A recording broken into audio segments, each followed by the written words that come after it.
Il y a des moments où tout semble s'écrouler, où la vie nous arrache ce à quoi l'on tenait, comme si elle venait nous dépouiller de tout, sauf de l'essentiel.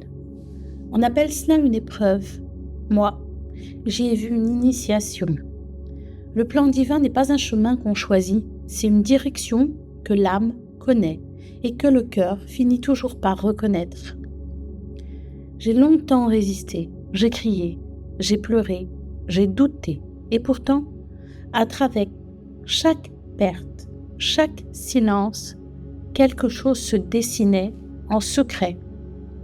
Ce n'était pas la fin, c'était un rappel à la foi, à la confiance, à l'amour inconditionnel. Le plan divin agit souvent dans l'ombre, par des détours que le mental ne comprend pas. Il nous dépouille de nos certitudes pour nous rendre à notre vérité. C'est ce que j'ai vécu quand tout s'est effondré. Il ne restait plus que le cœur. Et dans ce cœur, j'ai entendu la vie me murmurer « Tu es exactement là où tu dois être ».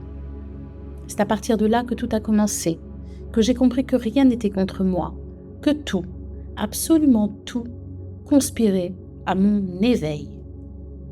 Aujourd'hui, quand je parle de vibration, de lumière, de souveraineté, je parle d'expérience parce que j'ai vu comment la douleur devient lumière quand on accepte de ne plus lutter.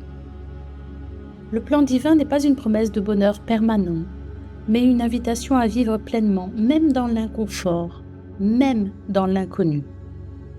Et quand on cesse de résister, on découvre que tout était déjà juste. Alors, si tu traverses une période où rien, mais vraiment rien n'a de sens, souviens-toi de ceci.